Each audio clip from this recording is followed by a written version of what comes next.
Hey guys, welcome back. तो इस web series की शुरुआत में हम एक रिच इंडियन फैमिली रोशंस को देखते हैं। इनके बेटे अंगद की शादी हो रही है और उसी के लिए ये वेडिंग प्लानर ढूंढ रहे हैं। ये दिल्ली के दो सबसे बड़े वेडिंग प्लानर का इंटरव्यू लेते हैं। ये फैमिली इनको अपनी होने वाली बहू आलिया का सीक्रेट बैकग्राउंड वेरिफिकेशन भी करने को कहती है, जिस पर एक वेडिंग प्लानर कंपनी हारमनी मना कर देती है, वहीं दूसरी कंपनी मेड इन हेवन हाँ बोल देती है और इस कंपनी को ये कॉन्ट्रैक्ट मिल जाता है। इस कंपनी को दो पार्टनर चलाते हैं, तारा और करण। अब ये कंपनी एक डिटेक्टिव आंटी को काम पर लगाती है, जिसके हाथ आलिया की डार्क हिस्ट्री लग जाती है। वो सीधा जाकर अंगद के पेरेंट्स को ये बात बता देती है कि आलिया का इससे पहले भी एक सीरियस रिलेशनशिप था और 4 साल पहले उसने अपना अबॉर्शन भी करवाया था। ये सुनकर अंगद की माँ भड़क जाती है। वह सोचती है कि यह लड़की हमारे बेटे से सिर्फ पैसों के लिए शादी करना चाहती है। जब अंगद को ये बात पता चलती है तो वो तारा और करण पे गुस्सा करता है कि आपने सीधा मेरे पेरेंट्स को क्यों बताया। मेरी माँ पहले ही शादी के खिलाफ हैं।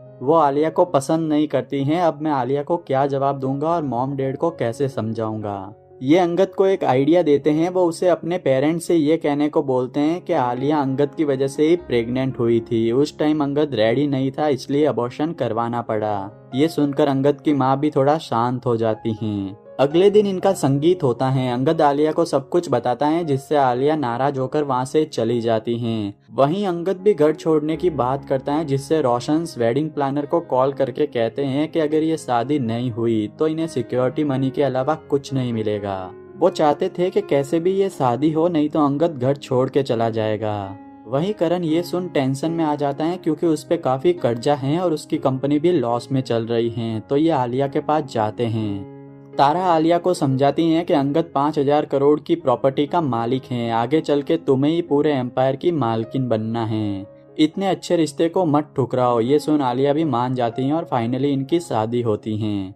इसके बाद करण अपने घर आता है। वो एक रेंटेड फ्लैट में रहता है और उसके घर काफी लड़के आया जाया करते हैं, क्योंकि करण एक गे हैं। इसके मकान मालिक मिस्टर एंड मिसेस गुप्ता को ये नहीं पता, पर इनको इस पे शक जरूर होता है। वहीं हम तारा को देखते हैं, जो कि एक अमीर परिवार से हैं और शादीशुदा हैं। इसके पति आदिल खन्ना की एक स्टील फैक्ट्री है।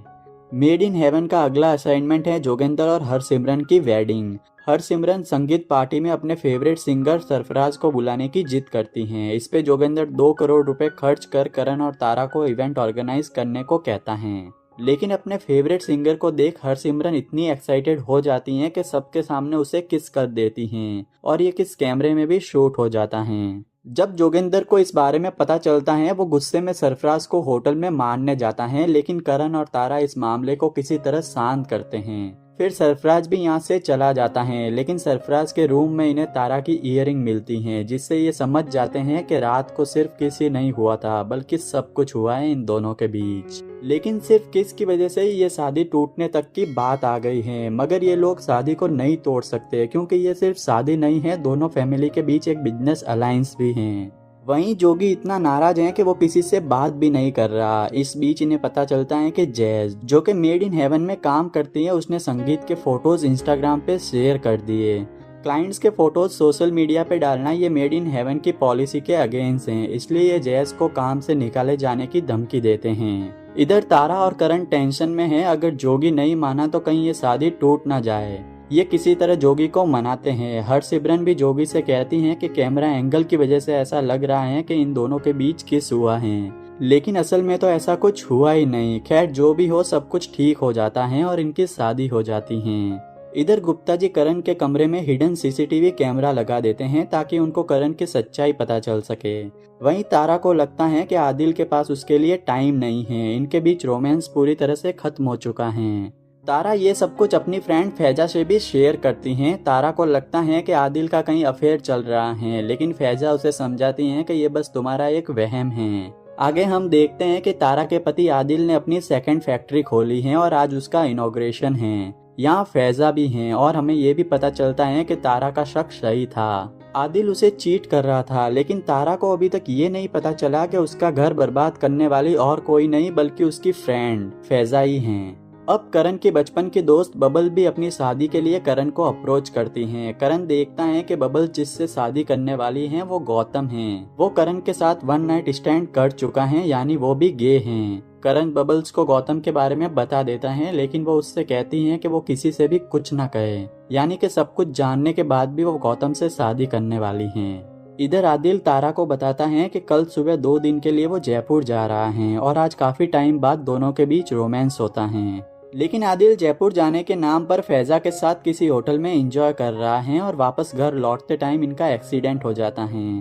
तारा को हॉस्पिटल से कॉल आता है, उसे बताया जाता है कि आदिल ठीक है, उसे जल्दी होश आ जाएगा, लेकिन फैजा की हालत काफी नाजुक है और फैजा को इस तरह देख तारा के होश उड़ जाते हैं। उधर अमीरों के बीच रहकर उनके लिए काम करते हुए जसमीत यानी कि जैस के अरमान भी जगने लगे थे। वो कंपनी के क्रेडिट कार्ड से खुद के लिए पर्सनल शॉपिंग कर लेती हैं, लेकिन कंपनी में इस बारे में पता चल जाता है और ऐसा करने पर करण उसे चोर बोलकर नौकरी से निकाल देता है। इनकी कंपनी की एक और एम्प्लॉय शिबानी भी इनसे कई बार सैलरी हाइक करने का बोल चुकी हैं, पर ये तो खुद बहुत घाटे में चल रहे हैं, तो ये उसके लिए कुछ नहीं कर सकते। शिबानी को अपने बच्चे की पेरिस ट्रिप के लिए स्कूल में 2 लाख रुपए जमा करने हैं। शिबानी इतना खर्चा नहीं उठा पाएगी, ये बात मनी जानती थी। वो मौका देख शिबानी को अपनी कंपनी हारमनी में जॉब ऑफर करती हैं। शिबानी अभी इससे कुछ नहीं कहती और यहाँ से चली जाती हैं। वहीं करण पे काफी कर्जा है, उसे जौहरी से उधार लिए पैसे लौटाने हैं, इसलिए वो तारा से एडवांस मांगता है, पर तारा बिजनेस एक्सपेंसेस का बहाना करके मना कर देती हैं।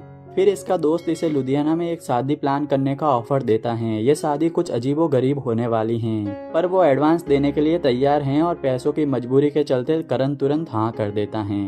अब विशाल और प्रियंका की शादी शुरू होती है। बारात दरवाजे पर खड़ी है। विशाल के पेरेंट 4 करोड़ दहेज की मांग करते हैं। तारा कहती है कि वो इन सब में नहीं पढ़ना चाहती, पर करण आकर प्रियंका के पेरेंट्स से बात करता है। वह अपनी इज्जत और बेटी की खुशी के लिए मजबूर हो जाते हैं। अब इनकी शादी हो रही है और फेरे शुरू होने वाले हैं, लेकिन तारा को यह सब ठीक नहीं लग रहा था, इसलिए वह प्रियंका को सब कुछ बता देती हैं। प्रियंका तुरंत विशाल से बात करती है। उसके रिएक्शन से वो समझ जाती हैं कि विशाल को सब कुछ पहले से ही पता था और वो गुस्से में शादी छोड़कर चली जाती हैं। आगे आदिल तारा से माफी मांगता है। वह कहता है कि मैं सिर्फ तुमसे ही प्यार करता हूँ और अपनी गलती सुधारना चाहता हूँ। उधर जैद, जो कि हर चीज पीछे छोड़ना चाहती थी, अपनी गरीबी को भुला देना चाहती थी, जॉब जाने के बाद काफी सदमे में है। वो अपने पुराने बॉयफ्रेंड कार मैकेनिक के पास आती हैं।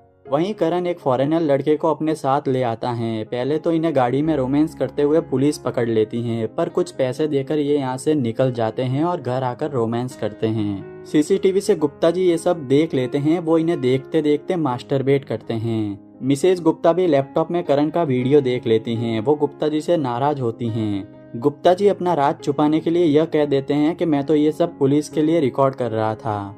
उधर शिबानी को लगातार अपनी बेटी का फोन आ रहा है। आज उसे 2 लाख जमा करने ही होंगे, वरना इसकी बेटी की पेरिस ट्रिप छूट जाएगी। वो अपने एक्स हस्बैंड से पैसा मांगती हैं, पर वो इसकी मदद करने से मना कर देता है। करण और तारा भी इसकी मदद नहीं कर सकते और पैसों की मजबूरी और गुस्से में वो हारमनी को ज्वाइन कर देती हैं। उधर जैस की माँ उसे बताती है कि उसका भाई इसकी शादी के लिए पड़े पैसे और गहने लेकर भाग गया है, लेकिन इसकी माँ फिर भी सुकून में है, क्योंकि उन्हें लगता है कि जैस की नौकरी अच्छी चल रही है। वो खुद अपने लिए फिर से पैसे जमा कर लेगी, लेकिन ये तो पहले ही नौकरी से निकाली जा चुकी हैं। यह अपने भाई को ढूंढते हुए जंगल तक पहुंच जाती हैं और उसे मार मार कर अपने घर लाती हैं। इसी बीच तारा का प्रेगनेंसी टेस्ट भी नेगेटिव आता है। यह बहुत उदास हो जाती हैं। डॉक्टर इसे बताती हैं कि तुम पूरी तरह ठीक हो, शायद कुछ कमी आदिल में ही है। अब तारा अपने पास्ट को याद करती हैं। यह कभी आदिल की सेक्रेटरी हुआ करती थी। आदिल की नताशा से शादी होने वाली थी और धीरे धीरे यह आदिल के करीब आ गई और नताशा को साइडलाइन कर आदिल की वाइफ बन गई। यानी देखा जाए तो इसके साथ भी ऐसा ही हो रहा है। इसकी सहेली इससे आदिल को दूर करना चाह रही हैं, क्योंकि इतनी कस्में खाने के बाद भी आदिल खुद को फैजा से दूर नहीं रख पाता। वहीं गुप्ता जी की कंप्लेंट पर धारा 377 के तहत करण को अरेस्ट कर लिया जाता है। तारा और आदिल को जब इस बारे में पता चलता है तो वो पुलिस स्टेशन आते हैं, लेकिन फिलहाल करण को जमानत नहीं मिल पाती। अगली सुबह जैज एक और चांस मांगने के लिए मेड इन हेवन के ऑफिस आती हैं। तारा यहाँ नहीं होती, इसलिए वो उससे मिल नहीं पाती और कबीर इसे घर ड्रॉप कर देता है। कबीर इसके घर जाता है, तब उसे पता चलता है कि जैज की फैमिली बहुत बुरी कंडीशन में है। इसकी माँ को अभी भी यही लगता है कि जसप्रीत मेड इन हेवन में काम करती हैं। अगली शादी हम देखते हैं गीतांजलि और निखिल की। गीतांजलि मांगलिक हैं। इसलिए निखिल के पेरेंट्स चाहते हैं कि शादी होने से पहले गीतांजलि एक बार पेड़ से शादी करे। गीतांजलि के पेरेंट्स को ये सब बहुत बैकवर्ड लगता है, लेकिन अपनी बेटी की खुशी के लिए वो मान जाते हैं। निखिल को जब ये सब पता चलता है वो काफी नाराज होता है, फिर भी गीतांजलि निखिल से छुप के पेड़ से शादी कर लेती हैं। तभी करण को बेल मिल जाती है। 2 दिन जेल में उसके साथ बहुत मारपीट हुई। इसके परिवार वाले भी अब इसको घिन की नजरों से देखते हैं। मीडिया में भी करण की न्यूज फैल जाती हैं। वहीं गुप्ता जी की बेटी मीतू उनसे कहती हैं कि आपने बहुत गलत किया। गे होना कोई क्राइम नहीं है, लेकिन किसी की प्राइवेसी को डिस्ट्रॉय करना क्राइम है। गुप्ता जी सोच में पड़ जाते हैं, एक्चुअली ये भी गे हैं। करण और तारा रमेश जौहरी के पास जाते हैं। इनके पास इसका कर्जा चुकाने के पैसे नहीं हैं, इसलिए वो जौहरी को कंपनी में 10% का पार्टनर बना लेते हैं। फिर गुप्ता जी करण से माफी मांगते हैं। वो उससे बताते हैं कि तुम जो कर रहे थे वो बहुत हिम्मत वाला काम है, जो कि मैं जिंदगी भर नहीं कर पाया, इसलिए शायद मुझे तुमसे जलन होती थी और मैंने ये सब किया। इधर शिबानी रिजाइन दे देती हैं और जैज भी निखिल से माफी मांग वापस नौकरी पा लेती हैं। वहीं तारा उस डिटेक्टिव आंटी से आदिल की जासूसी करवाती हैं, जिससे उसे पता चलता है कि आदिल और फैजा अभी भी छुप छुप कर मिलते हैं, जिससे इनके बीच काफी बड़ा झगड़ा होता है। उधर शिबानी के आने से इन्हें लगता है कि ये मेड इन हेवन को पीछे कर सकते हैं और ये करण को टारगेट करके मेड इन हेवन को बर्बाद करना चाहते हैं। लेकिन शिबानी मेड इन हेवन का बुरा नहीं चाहती, इसलिए वो तारा को पहले ही अलर्ट कर देती हैं। अब हम तारा का पास्ट देखते हैं। दरअसल इसका और आदिल का एक एमएमएस लीक हुआ था। इसने आदिल को उस एमएमएस के गिल्ट में डाला और उससे शादी की। आदिल के पेरेंट्स ये नहीं चाहते थे कि ये शादी हो, इसलिए वो तारा को 5 लाख रुपए देने का कहते हैं, पर तारा नहीं मानती। अब इस बार मेड इन हेवन को एक साथ 2 वेडिंग मैनेज करनी है। तारा मैनेज कर रही है विशाल और नूतन की शादी, जो कि पॉलिटिशियन के बेटे हैं, और ये सिर्फ शादी नहीं 2 पार्टियों का अलायंस भी है। दूसरी वेडिंग है तराना और अविनाश की। तराना रिटायर्ड कर्नल की बेटी है और खुद के अलावा सबको बेवकूफ समझती हैं। वहीं आज तारा आदिल को बताती हैं कि उसने जौहरी को भी 10% का पार्टनर बनाया है। कंपनी की क्वार्टरली रिपोर्ट में इनका आमना सामना होता है। इस बार कंपनी ने 94 लाख का प्रॉफिट किया, जिससे आदिल खुश हैं, पर जौहरी इस प्रॉफिट से इतना खुश नहीं। अब हम नूतन और विशाल की शादी को देखते हैं। ये शादी कम एक पॉलिटिकल रैली ज्यादा लग रही थी। नूतन को देख के लग रहा था कि कुछ तो गड़बड़ है। इन्हें पता चलता है कि नूतन को हैवी ड्रग्स दिए जा रहे हैं। नूतन इन्हें बताती है कि उसका एक बॉयफ्रेंड है जिससे वो शादी करना चाहती हैं और उसकी ये शादी जबरदस्ती करवाई जा रही है। तारा अब ये शादी रुकवाना चाहती हैं, लेकिन ये बहुत रिस्की हैं। फिर भी ये दोनों मिलकर नूतन को भगा ले जाते हैं और उसकी इसके बॉयफ्रेंड से शादी करवा देते हैं। शादी के बाद नूतन मीडिया में बयान देती हैं कि अगर इन्हें कुछ भी हो जाए तो इसके लिए सिर्फ और सिर्फ इसके पापा जिम्मेदार होंगे। अब तारा आदिल से कहती हैं कि तुम आज भी फैजा से प्यार करते हो। तारा को अपनी गलती का एहसास होता है। वो आदिल को बताती हैं कि इनका एमएमएस उसी ने लीक किया था, ताकि वो आदिल को गिल्ट में डाल सके और उसे इससे शादी करने के लिए मजबूर कर सके। इसे समझ आता है कि एक दिन इसने नताशा का घर तोड़ा था और आज इसके साथ भी ऐसा ही हो रहा है, और इसी वजह से ये घर छोड़कर चली जाती हैं। वहीं इनके ऑफिस में भी कुछ पॉलिटिकल पार्टी के लोग हमला कर देते हैं और बहुत सारी तोड़फोड़ करते हैं। साथ ही ये वेब सीरीज भी यहीं पे खत्म होती हैं। दोस्तों, मेड इन हेवन का सीजन 2 10 अगस्त को आने वाला है। अगर आपको ये वीडियो अच्छा लगा हो तो इसे लाइक करना, शेयर करना अपने दोस्तों के साथ, और साथ ही मेरे इस चैनल को भी सब्सक्राइब कर देना, क्योंकि जैसे ही इसका सीजन 2 आएगा मैं उसे भी एक्सप्लेन करके अपलोड कर दूंगा।